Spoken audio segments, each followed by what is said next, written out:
My fiancé's phone moaned through the church speakers while I was promising forever. He mouthed spam. I said, "Show me." He palmed the screen, thumb hovering, and the sound tech, pale behind the board, stared like he'd opened the wrong sky.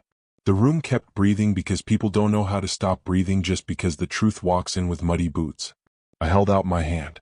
He tucked the phone behind his back, smiled a soft, pastoral lie, and powered it down so clean it looked like prayer. Then the phone slipped. No, he made it slip off his fingers, arced, and found the baptismal font like a homing bird. Little splash. Holy water meets unholy ringtone. The gasp from the pews felt like wind against my face. I didn't cry. That would have been charity. I told the pastor to give us a minute. I told the florist to hold the petals. I told my father, who was trying to look like a lighthouse, to stand down. In the hallway, my fiancé, Derek, started with weather talk. "Babe, the board must have been paired wrong. It's literally spam. You know how telemarketers use sounds now?" He was assembling sentences the way con men assemble flat-pack furniture. Fast, crooked, destined to collapse as soon as weight hits it. "Unlock your phone," I said. "Come." I could hear my heels bite the carpet. He spread his hands empty. "It's dead," he said, nodding toward the font as if water baptizes evidence into heaven. The sound tech drifted over, cheeks cherry, whispering apologies, explaining that Derek had asked him to pair earlier for a special song for the recessional, that Derek's phone had been connected to the board, that all he did was open the wrong channel. I watched Derek's eyes. He had the look of a man fighting a fire by complimenting the flames. "Your overreaction is going to be the memory people take from today," he said. That's when I knew I wasn't overreacting. That's when I knew he was. He said, "Why don't we go breathe?" We stepped into the groomsmen's room, ties on chairs, a jacket slumped like a sleeping dog. Derek reached for the inside pocket, then froze. I'd forgotten the jacket has its own memory. I didn't. I pulled the jacket off the chair and felt the square weight in the inner pocket. His iPad mini, the one he uses for fantasy leagues and TSA boarding passes, the one synced to his Apple ID because convenience is the soft blanket of cowards. He lunged for it and then stopped because there were eyes at the doorway now, my maid of honor Jess, the sound tech, 2 cousins, and a silence that asked me to make a decision. I asked Derek for his passcode. He smiled. "We don't do that," he said. "Trust." The iPad lit anyway because he never turned off the simple passcode we'd chosen together for shared devices. The numbers we said were our anniversary math. 4 taps and I was in. People think betrayal is a lightning bolt. They're wrong. It's a folder. It's a label. It's a text thread pinned at the top with a little red heart. It's a contact named Maya Bell with /. I pressed call on speaker because if the truth is coming we might as well set the table. The ringback sounded like a hospital hallway. Then a voice, young, tired, sure. "Hey," she said. "Are you at pickup or?" I said my name. I said I was at the church. I said, "Why did you call my fiancé during my vows?" She exhaled the kind of breath that turns a maze into a map. "He told me you broke up months ago," she said. "He's moving to my place next week so we can figure out school and the baby. He said the ceremony today is for his parents." Derek's face did a small, private earthquake. He tried to snatch the iPad. Jess stepped between us, simple and final like a door closing. From the speaker, a boy laughing in the background. A little voice asking for snacks. "He told me you were obsessed," Maya said. "He said you were stalking him and using his last name as your password.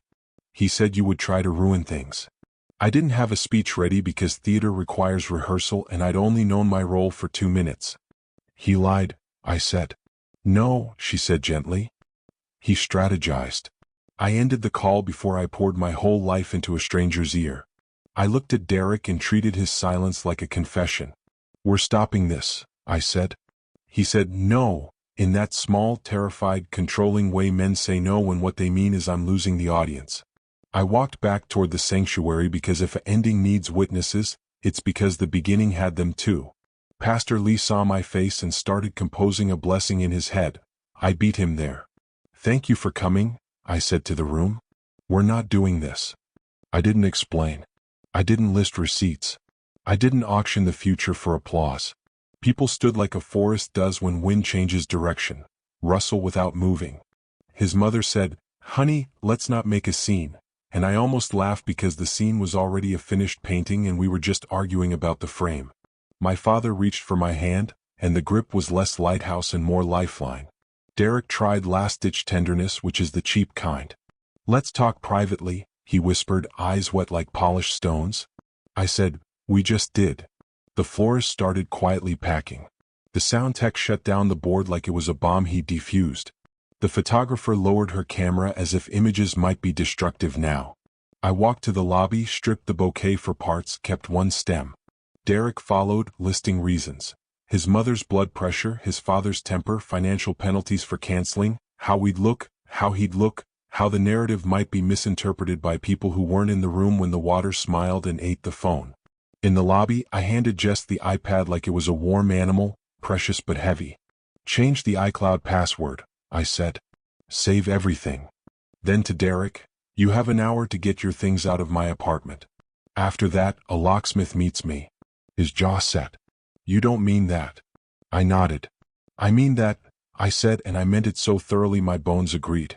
In the parking lot I watched half my life try to explain itself to people who had not asked for explanations. His father tried to stand in my way like a toll booth. I stepped around him. His mother said one sentence that was honest: "We wanted today to be nice." I said one sentence that was truer: "I want my life to be true." That's the thing about endings, they look dramatic from the pews, from the center they feel like gravity. You just fall the correct direction.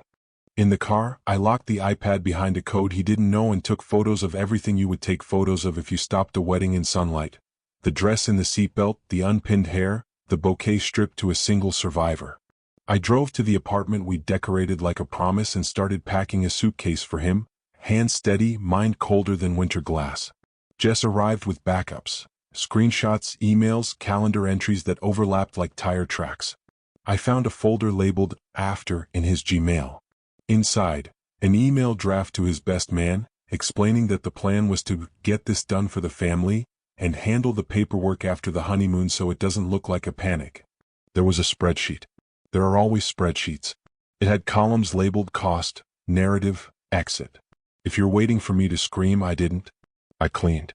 I laid out his keys, his watch, his cufflinks, his second phone, the one he told me was for work emergencies, the one he'd never let die because battery percentages are loyal to no one.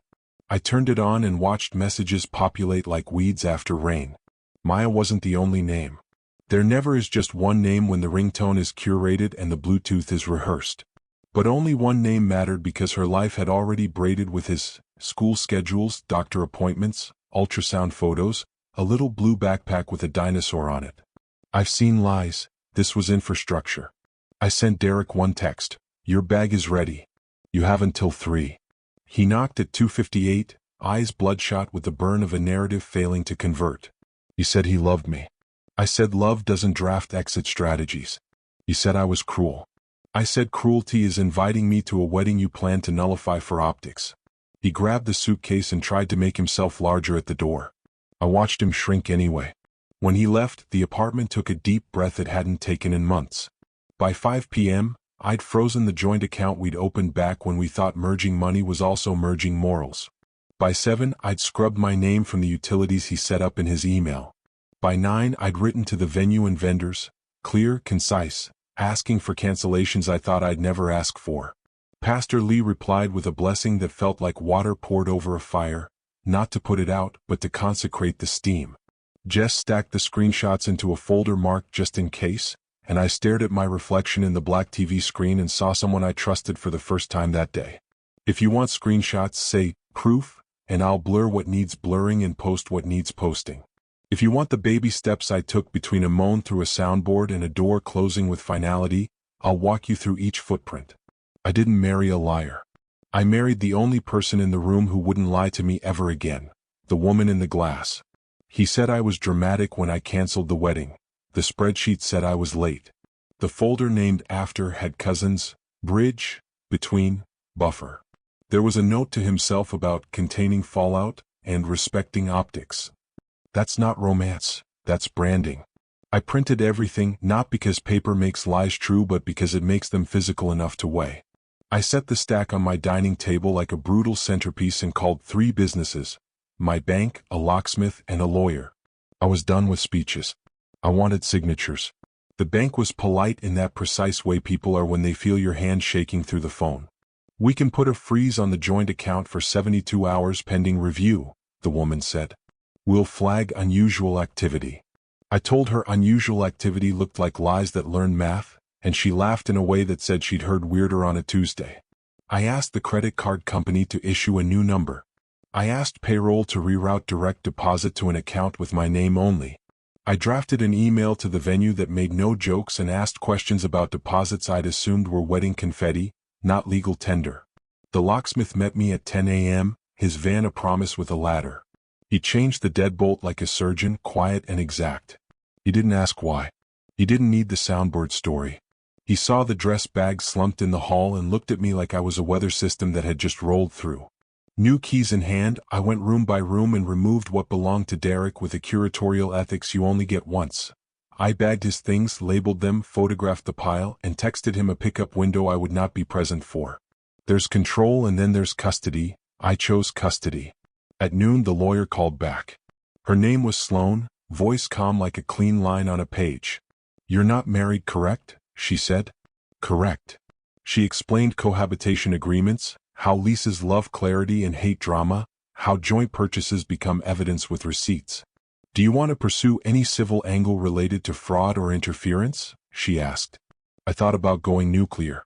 Then I thought about sleep. I want him out cleanly, I said. I want him to stop contacting me. I want to know what to do if he tries to access my accounts or my home. She laid out steps like a staircase. A written notice revoking consent to enter, a paper trail for property transfer, a cease and desist draft ready if he escalated. She recommended mediation for the few entanglements we had. Furniture, the deposit, the one piece of art we'd impulse bought and argued about every week like it was a third roommate with opinions. Evidence doesn't care about your feelings and that's its holiness. I cataloged messages. The pinned thread with Maya, the calendar blocks labeled school pickup, overlapping with my dress fitting, the email to the best man that used the phrase divorce optics, like he was securing a brand sponsorship. In Bridge, I found a PDF titled Timeline, with bullets that pinned my life to a corkboard. Ceremonied honeymoon optics, move out week 2, lawyer consult week 3. Under notes he typed, keep her calm. She escalates when cornered. I savored how wrong he was about me. I don't escalate when cornered. I choose a new room. I called Maya. Not to fight. To compare maps. She answered with the kind of wariness that grows only where an apology should have been planted. I'm not here to scream, I said. I'm here to decouple. Silence. Then, I have screenshots too, she said, and you could hear the way a person sounds when she's done being embarrassed by someone else's lies. We met at a coffee place with noisy milk steamers, a public place where ugly truths feel domesticated by pastries. She wore exhaustion like eyeliner. She brought a folder with rainbow tabs and a dinosaur sticker on the front, a child sticker on an adult's file, evidence dressed as a lullaby. We compared. Messages. Dates. Voice notes where he told her I was over, and told me she was unstable. We lined up weekends like soldiers and found he had engineered alibis with calendars like a hobby. She had met his parents at a barbecue, she said. They brought out lemonade and questions. They did not seem shocked. My stomach made a small, bitter agreement with the world. I thought I was the villain in your story, she said. I'm not. I nodded. I thought you were a rumor, I said. You're real. We didn't promise each other anything beyond not being fooled again. We shook hands like co-workers dividing a project, which is what this was, undoing him. Maya told me about a little boy who liked dinosaur stickers and apples with the peel cut into zigzags. She told me she was pregnant and tired and done being a secret. I told her about a church that went quiet like a theater when a phone taught us a new word for honesty. We agreed on 2 sentences, he doesn't get to triangulate us anymore. He doesn't get to narrate. She asked what I was going to do with the wedding website, the registry, the digital confetti that still thought we were a good idea. Archive it, I said. Let it be a museum for a story that never happened. Back home, I wrote Derek an email with the subject line, Property Access Next Steps. Inside, bullet points as merciless as clocks. Your remaining belongings are boxed. Pickup window Friday 10 to 2, building staff present. Access revoked effective immediately. Contact me only by email. Mediation for shared purchases scheduled. You will receive notice. Do not enter my home. Any attempt will be treated as trespass. It was the kind of message that makes abusers use words like cold, because warm no longer bends for them. He responded with a novella, grief, bargaining, a sonnet to optics. He invoked his mother's stress, his father's disappointment, the sunk cost of napkin rings and deposits, and a hotel room in Tulum. He asked for one more conversation, face-to-face, to close the loop. I forwarded it to Sloan, who wrote back, "No." She attached the formal notice for mediation and a gentle script. All future communications through counsel. This is how you heal. You put strangers between you and the person who broke you, and you let their professionalism braid your boundaries into rope. The mediation date arrived like weather. Derek showed up underdressed for remorse and overdressed for optics. He had a lawyer who made reasonable faces and a stack of papers designed to convince us the couch had joint custody. Sloan sat next to me with a legal pad and an aura that suggested she domesticated wolves in her spare time. We went line by line.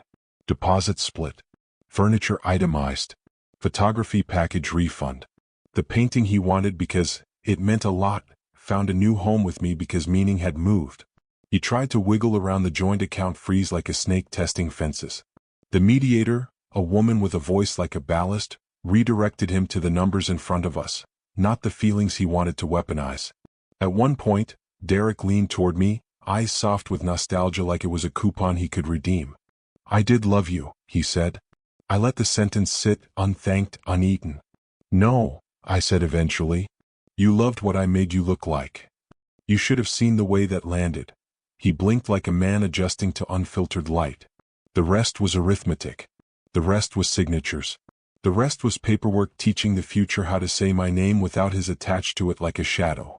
When it was done, we stood in the hallway of that neutral office, holding envelopes like talismans. He opened his mouth for one more speech. I held up my hand, palm forward, a stop sign shaped like recovery. "Leave well," I said. "It's the only thing you haven't tried." He didn't, of course. But the doors closed on him anyway. I went home to an apartment that sounded different. No phantom alerts. No double calendars. I hung the one painting in the hallway where the light is honest at 4 p.m.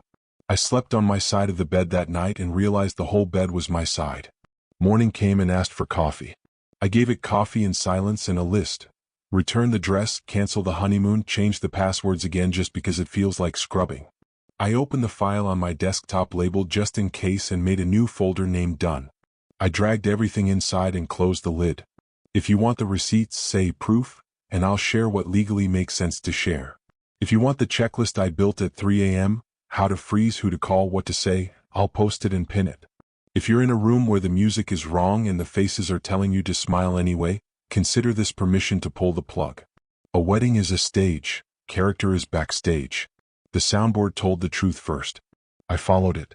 I celebrated the worst day of my life by moving. The key turned in a new lock like a soft animal willing to trust me. The walls were blank and kind. The first thing I unpacked wasn't a framed photo or a mug. It was the list. People talk about closure like it's an epilogue. It's really a budget. Time, energy, forgiveness, what you spend and what you refuse to spend again. I returned the dress in a bag that felt like a slept-through storm. The boutique owner didn't ask questions. She saw the way people look after a myth dissolves.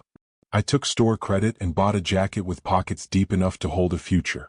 I called the venue and turned our deposit into a credit for a party that would not mourn anything. I told my parents that the invitations would be recycled into grocery lists. My mother cried once, quietly. My father said what men from his time say when they are proud and terrified, "Good." Then he found a shelf and leveled it because fixing horizontal things is how some men pray. Sloan emailed the final paperwork for mediation with subject, "Executed." There's a beauty to that word when it's attached to signatures and not threats. Derek transferred the money as agreed. He sent one last email with a paragraph that wanted to be poetry and died as logistics, thanking me for my composure, blaming miscommunication, using we like it was still a valid pronoun. I archived it. I set filters that turned his address into a quiet corner where my inbox doesn't have to go. Boundaries are boring to watch and thrilling to live. I met Maya again, this time for French fries and unglamorous laughter. We compared recovery notes like athletes post-surgery. She told me her boy had learned a new word, schedule, because kids living around unreliable adults become project managers by kindergarten. She was keeping her pregnancy healthy and her expectations sober. Derek would co-parent, she would coexist. I asked if she wanted anything from me besides silence. She said, "I want you to keep winning." It sounded cheesy until it wasn't. I wrote the checklist people keep asking me for. Not a manifesto, those get framed and ignored, but a page you can stick on your refrigerator when your life starts shaking. Freeze the joint account. Create a new one in your name only. Change passwords, then change the questions, then change the answers to nonsense. Revoke device access. Sign out everywhere. Don't assume, they count on your assumption. Bag and tag their belongings, photograph everything, set clear pickup windows with building staff. Communicate in writing. Let your lawyer be the voice in the room, not your rage. Schedule mediation fast so the mess gets corralled. Call your bank, your landlord, your job. Give them heads up without drama. Archive the dream, not the evidence. The dream doesn't need to be cross-examined. Eat something with salt. Sleep where the air moves. Keep the plant alive. I posted the list to a private cloud and smiled at the file name, Manual Anti-Derek. It's not petty if it keeps someone from drowning. People from the wedding reached out in waves. Some were apologies disguised as questions. Some were questions disguised as gossip. The sound tech sent me a message that said, "I'm sorry. If I hadn't opened that channel, I told him he didn't reveal anything that wasn't already true. He just sped up the timeline." He replied with a heart. I let it be the only heart I interacted with that week. I found small rituals to replace the big ceremony I'd canceled. I wore the simple band on a chain around my neck, not as mourning but as metallurgy. Proof that gold is just a rock until you ask it to mean something. I walked the city at night when it was all throat and fewer eyes. I learned the sound my new apartment made when it decided I was safe. It's a soft click you can't hear unless you've survived a big noise. On the day the refund from the photographer hit my account, I bought a cheap print from a street artist. A staircase disappearing into fog with one line written underneath in pencil, "Onward anyway." I taped it to the fridge with blue painter's tape like a teenager proud of their first A. I threw a small defiant housewarming with 5 people who knew my real laugh. We ate cake with no occasion printed on it. We clinked mismatched glasses and toasted not to revenge but to discernment. Revenge thins you out. Discernment thickens your skin without making it hard. Derek tried one last time, of course. They always send the epilogue. He slid a letter under my door that started with my name like a spell and ended with a story about fate. I slid it back into the hall without opening it. Later I saw it gone. Maybe he picked it up. Maybe the building ate it. Either way, not my story anymore. When I think about that day in the church, I don't hear the moan anymore. I hear the sound my voice made when it said, "No," not shouted. Not wept. Just no, like a door locking against weather. I also hear the quiet glide of the iPad unlocking because convenience is the backdoor to truth. The sound tech told the truth by accident. I told it on purpose. Here's the part that's hard to say but simple to live. Romance didn't die. The illusion did. The illusion that you can choreograph optics into integrity. The illusion that family pressure is an alibi. The illusion that love can survive in a house where the exits are already mapped. What's left is better than romance. It's respect. First for myself. Later, maybe, for someone who understands that vows without character are just costumes. If you want the screenshots, say, proof. I'll post what the lawyers say. I can blur what should be blurred and leave the rest to your intelligence. If you want the checklist, say, manual. I'll share the template that turns panic into tasks.